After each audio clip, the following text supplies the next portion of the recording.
Bonjour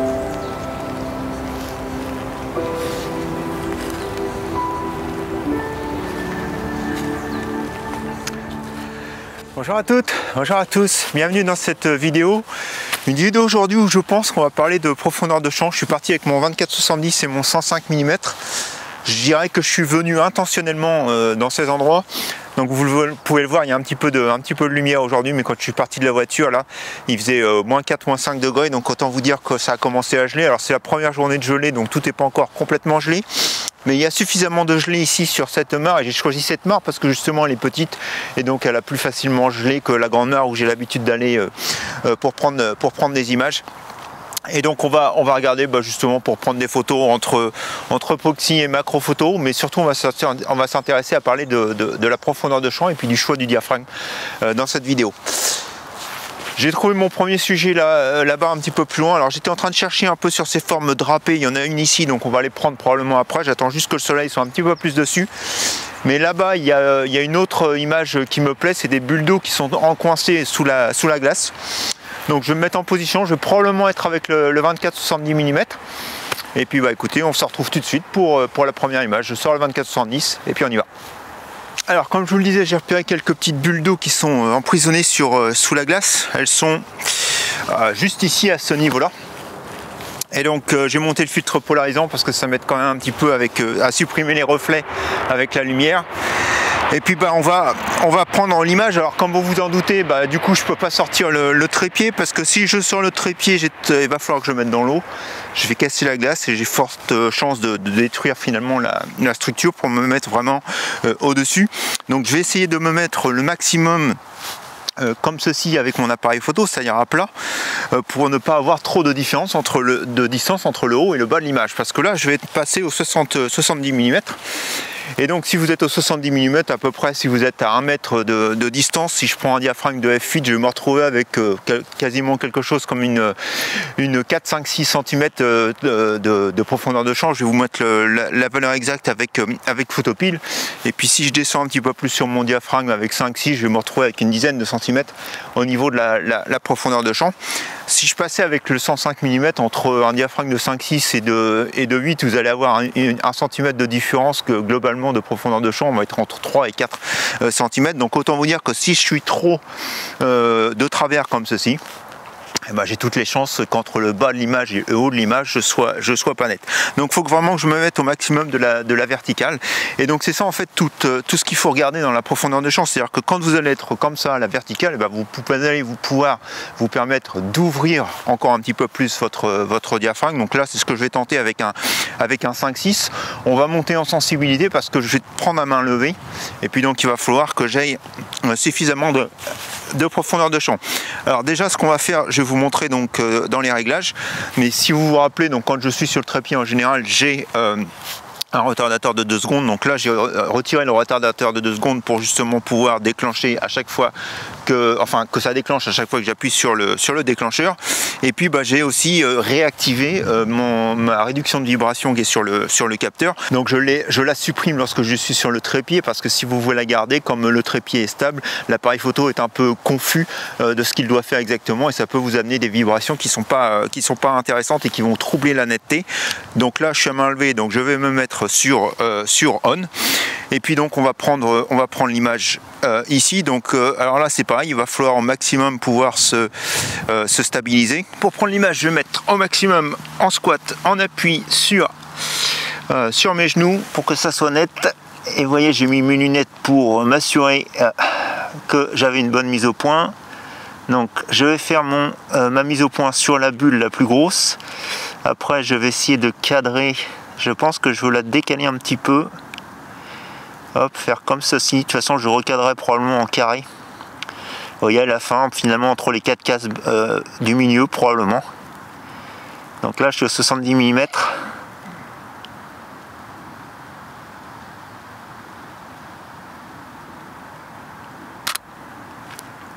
Hop. L'image est dans la boîte. On va juste vérifier qu'elle est nette.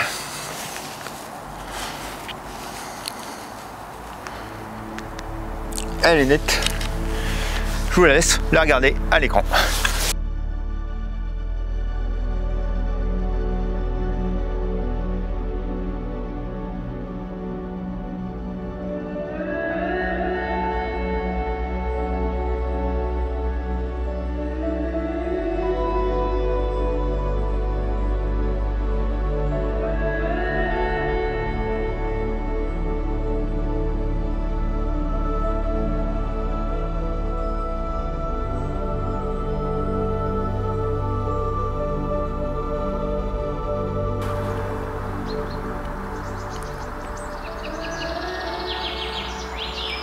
Donc aujourd'hui, comme je fais des photos de relativement près, on va être en dessous d'un mètre.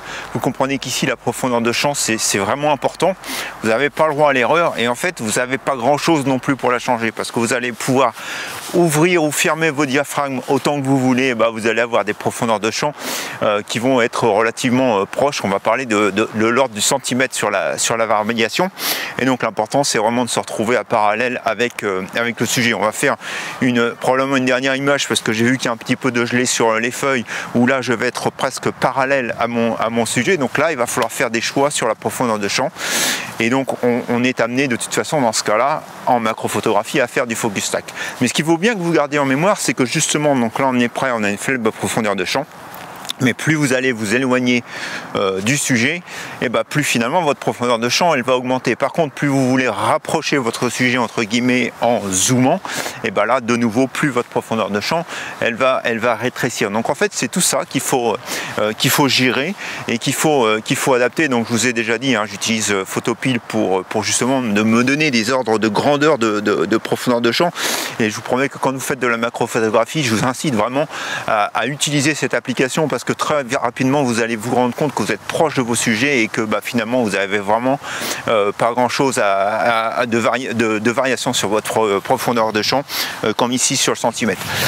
Là je suis bien parce que j'ai trouvé une feuille de charme qui est juste prise dans la glace, avec une forme un peu drapée étoilée. Donc je vais pouvoir me mettre au-dessus, un peu dans les mêmes conditions que tout à l'heure. Ça va être un petit peu artistique on va dire pour prendre l'image, mais en tout cas je vais pouvoir vraiment me mettre sur le dessus de cette feuille, et puis pouvoir en fait être quasiment plat. Donc je vais monter le 105 mm pour vraiment serrer au maximum sur cette feuille de charme. Et là il ne faut pas que je me rate, parce que ma profondeur de champ, comme je vous l'ai dit tout à l'heure, 105 mm, même si j'ouvre à 5-6, en fait ça va être 0, enfin 1 cm. Allez, je me mets en position. Alors, vous voyez à peu près dans quelle situation je me retrouve, la même que tout à l'heure, sauf qu'ici, donc je suis au 105 mm, donc il faut vraiment que j'essaye de me pencher au maximum pour être comme ceci sur la feuille. Donc du coup, on va sortir l'écran, on va essayer au maximum de se mettre comme ceci, à bout de bras. Donc là, je suis à peu près comme ceci. Donc vous voyez, ce que je veux, c'est vraiment mettre l'herbe qui est là-haut, sur la diagonale en fait. Donc je veux la mettre à l'intersection de mes deux lignes, la feuille quasiment au milieu, sur ma compo. Donc j'ai fait la mise au point. On va peut-être probablement se remettre un petit peu mieux pour être vraiment perpendiculaire. Donc je suis à 5,6, il me donne une vitesse de 125 surexposée. Donc je vais pouvoir diminuer encore ma vitesse. Et ça va être très bien, puisque ça va me permettre de ne plus bouger, ou du moins m'assurer que tout ça va bien. Donc on va vérifier l'image.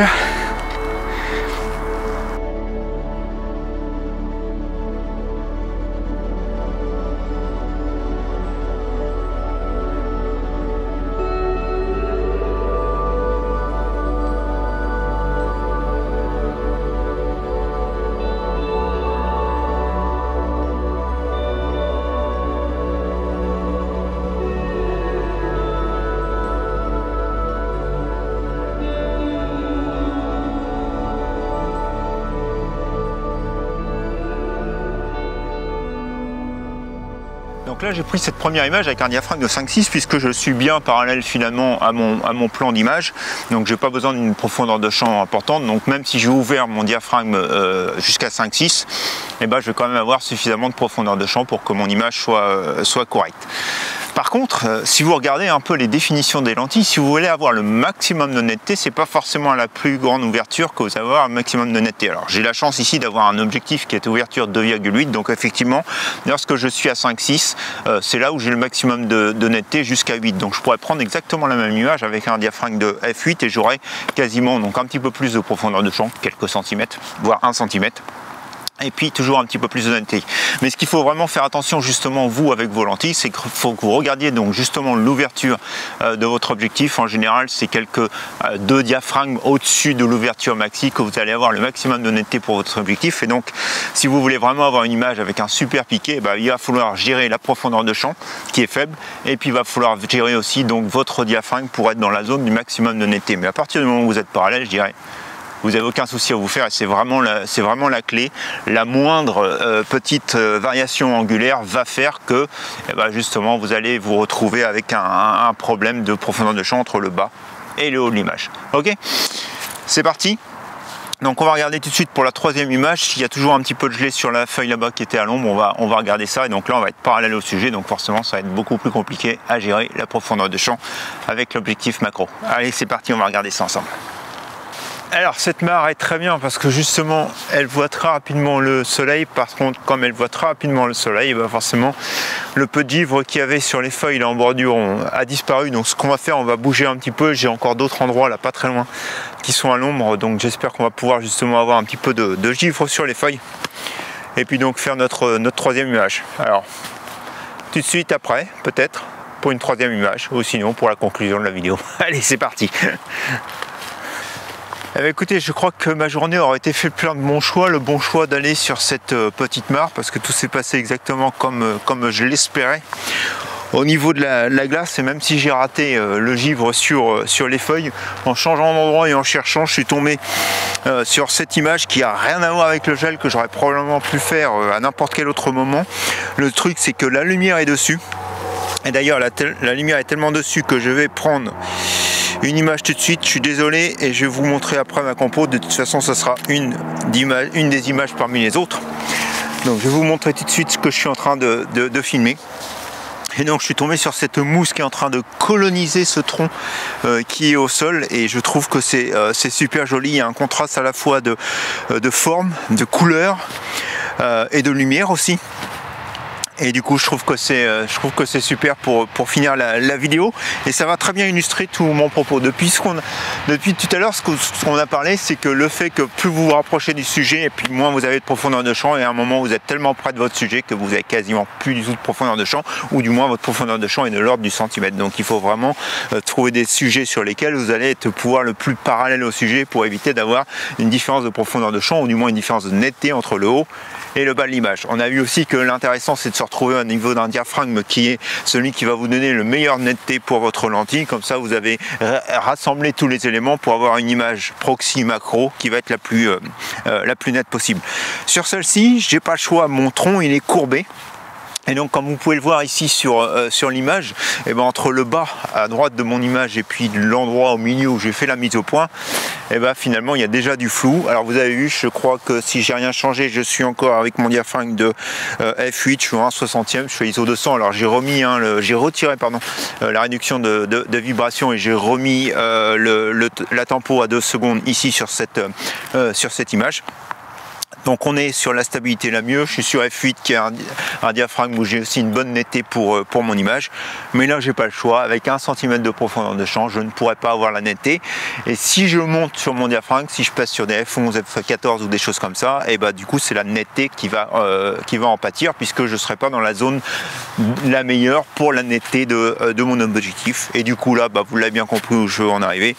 On va faire du focus tag. Donc là c'est assez facile puisque le tronc étant je dirais légèrement arrondi, on va faire un peu dans chaque angle au milieu et puis du coup on aura une image nette. On va assembler tout ça et vous avez une image macro nette parce que justement en macro votre profondeur de champ étant tellement faible que bien souvent vous vous retrouvez à devoir faire de la macro. Ici c'est un sujet qui est relativement simple pour faire de la macro et du focus tag puisqu'il ne va pas bouger, je suis sur mon pied, je suis stable, j'ai mon retardateur, donc tout ça cumulé, on va prendre la photo, vous allez la voir juste après et tout ça va être net. Donc voilà, écoutez, c'était c'est la fin de la vidéo pour cette semaine où on a parlé de profondeur de champ réduite puisqu'on était en macro et en proxy photo, mais en tout cas j'espère que cette vidéo vous aura donné pas mal à réfléchir et puis aussi vous donner quelques idées de photos à prendre. Si c'est le cas, vous connaissez la petite musique, comme d'habitude, un petit pouce en l'air, n'hésitez pas à commenter cette vidéo, à la partager aussi. Et puis écoutez, il ne me reste plus qu'à vous souhaiter un bon dimanche. On se retrouve mercredi pour un tuto matériel et puis sinon dimanche prochain pour de nouvelles expériences photographiques. Allez, bonne semaine à vous. Au revoir.